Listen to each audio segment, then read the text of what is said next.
अस्सलाम वालेकुम, मैं हूं मोहम्मद ज़ीशान। डिप्टी स्पीकर की रूलिंग पर केस की समाअत हो रही थी। 3 रुकनी बेंच सुप्रीम कोर्ट में इस केस की समाअत कर रहा था। जुमे वाले दिन इस केस की समाअत लाहौर में हुई थी। लाहौर हाई कोर्ट में सुप्रीम कोर्ट की जो रजिस्ट्री है वहाँ पे हुई थी, और आज जो है ये इस्लामाबाद सुप्रीम कोर्ट में इसकी समाअत हो रही थी। सारा दिन आपने देखा क्या सूरत हाल रही। इस केस के शुरू होने से पहले आपने एक लंबी चौड़ी प्रेस कॉन्फ्रेंस की सुनी होगी। ज़ाहिरी बात है, अदालतों पे आपने दबाव देखा होगा, ये किस तरह करते रहे हैं। आपने देखा 9:30-10 बजे के करीब एक लंबी चौड़ी प्रेस कॉन्फ्रेंस होती है और उसमें तमाम पार्टीज़ 14 पार्टीज़ उसमें शरीक होती हैं और अदालतों पे और जजेस पे दबाव डालने की कोशिश की जाती है कि अगर हमारे हक़ में फ़ैसला ना आया तो हम उसको मानने से इनकार करेंगे, हम उसका बाइकआउट करेंगे, हम उसमें फ़रीक नहीं बनेंगे।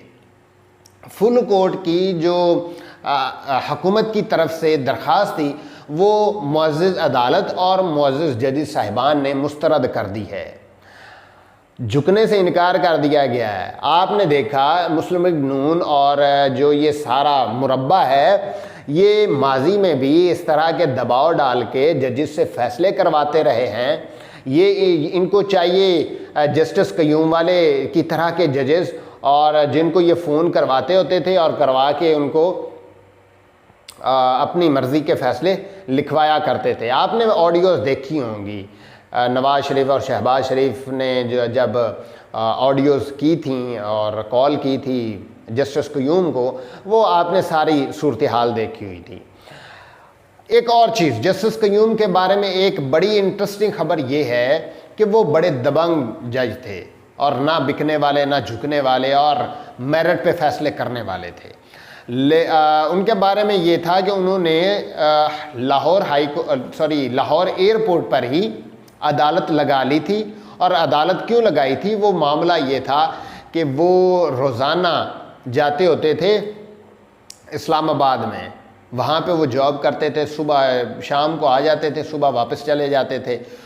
तो मामला ये था कि एक दिन वो वापस जाने लगे, अपनी ड्यूटी पे जाने लगे, तो फ़्लाइट जो है वो डिले हो रही थी।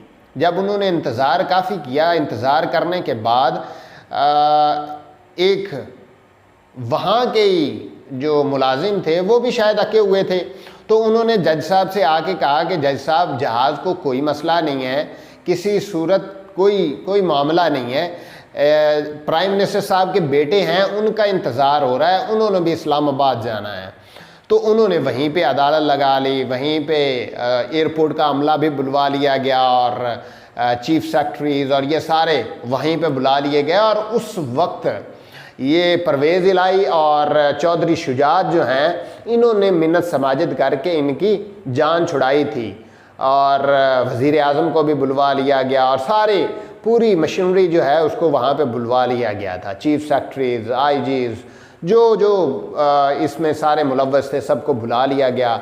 और फिर वहाँ पे अदालत लगी और अदालत के बाद जो चौधरी शुजात और परवेज़ इलाही हैं वो दोनों तरफ बैठ गए जज साहब के, और फिर उन्होंने उनसे माफ़ी मांगी और ये सारा मामला रफा दफा हुआ। फिर आपने देखा, ये तो इन जस्टिस क़य्यूम की वैसे मेरे जहन में स्टोरी आ गई तो मैंने आपको बता दी। फिर आपने देखा जस्टिस क़य्यूम को किस तरह से इन्होंने ब्लैकमेल किया, ब्रीफ केस वहाँ तक पहुँचे और इन्होंने उनको अपने हाथ में कर लिया। और फिर आपने देखा कि किस तरह इन्होंने पाकिस्तान की अदालतों के साथ, अदलिया के साथ और इंसाफ के साथ खिलवाड़ किया। और उसमें वो जजेस शामिल थे जो यहाँ से पैसे ले जा के कोयटा और सवात में जाके दिया करते थे। वो आपने देखे, आपने स्टोरी सुनी होंगी, आप किताबों में पढ़ा होगा, नहीं पढ़ा तो मैं किसी वीडियो में आपको वो सारी किताबें और सारी चीज़ें आपको लिख के दे दूँगा, आप पढ़ लीजिएगा। इसके बाद जो आपने देखा कि आज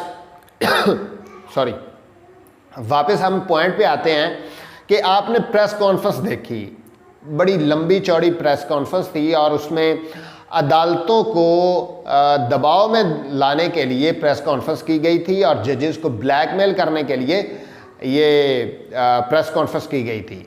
मौलाना फजलुर रहमान ने ये कहा था कि हमारे हक में अगर फैसला ना आया तो हम इसको नहीं मानेंगे। राणा सनाउल्लाह ने कहा अगर हमारे फुल बेंच का फैसला ना आया तो हम उसको मानने से इनकार करेंगे, हम उसका बाइकआउट करेंगे। मरियम नवाज़ ने भी इदारों को धमकियां दी और इदारों पे उन्होंने चढ़ाई कर दी। मरियम नवाज़ ने एक बड़ी अहम और भी बात की जो बड़ी वायरल हो रही है। उन्होंने कहा था कि नवाज़ शरीफ अगर पाकिस्तान आएंगे और अगर आएंगे तो वो जेल नहीं जाएंगे। अब मामला क्या था, जब ये ऑपरेशन रिजीम चेंज हो रहा था तो किसने गारंटी दी थी कि आप पाकिस्तान वापस आएँ, आपको जेल नहीं जाने दिया जाएगा? किसने गारंटी दी कि नवाज़ शरीफ जो हैं उनके सारे केसेस ख़त्म होंगे? किसने? क्योंकि इमरान खान तो इनके केसेस ख़त्म नहीं कर रहा था ना, इमरान खान तो इनको अनो नहीं दे रहा था। तो फिर प्लानिंग ये हुई कि ऑपरेशन करते हैं, हुकूमत बदलते हैं और ख़ुद ही केसेस ख़त्म करते हैं और उसके बाद जो मामलात होंगे वो देखेंगे। अब हुआ क्या, जो ऑपरेशन किया गया वो उल्टा पड़ गया। ऑपरेशन रिजीम चेंज जो हुआ, इन्होंने तो कोशिश की थी कि इमरान खान को निकालेंगे तो इमरान खान माइनस हो जाएगा, लेकिन इमरान खान इनके लिए इनके गले की हड्डी बन गया। इमरान खान ने किसी सूरत नहीं छोड़ना। अवाम की ताकत इमरान खान के साथ है, इमरान खान के साथ अवाम की ताकत खड़े हो गए और वो किसी सूरत भी इन इम्पोर्टेड कंपनी को वापस नहीं आने देना चाहते। वो चाहते हैं कि हमारे हुक्मरान ऐसा हो जो बिल्कुल साफ शफाफ हो, करप्ट ना हो, किसी सूरत भी आवाम को झुकने के लिए ना कहे। इम्पोर्टेड कंपनी जो है वो तो झुकने के लिए हमेशा तैयार रहती है, अमेरिका के सामने ये झुकने को तैयार रहते हैं। अमेरिका को ये कहते हैं कि अमेरिका हमारे वेंटिलेटर्स बंद कर देगा, हम वेंटिलेटर पे हैं, हम पाकिस्तान वेंटिलेटर पे। इमरान खान का क्या कसूर था? इमरान खान ये कहता था कि हम अपनी खारजा पॉलिसी बनाएंगे, हम पासपोर्ट की इज्जत करवाएंगे, हम पाकिस्तान का नाम रोशन करेंगे, हम पाकिस्तान को ऊपर लेके जाएंगे, पाकिस्तान की दुनिया में इज्जत होगी। पाकिस्तान जो है वो इक्वली जिस तरह अमेरिका जो है बरतानिया को ट्रीट करता है या दूसरे कई ममालिक को ट्रीट करता है, इंडिया को ट्रीट करता है, वैसे ही हमें ट्रीट किया जाना चाहिए। हमने आपके लिए आपकी मुफ्त की जंग लड़ी, हमने अफ़गानिस्तान में अपना सारा कबायली इलाका अपना तबाह कर लिया, लेकिन आपने मेरे मुल्क के लोगों को आपने अप्रिशिएट नहीं किया। मेरे लोगों को आप अप्रिशिएट करें। हमने अपना मुल्क बर्बाद कर दिया।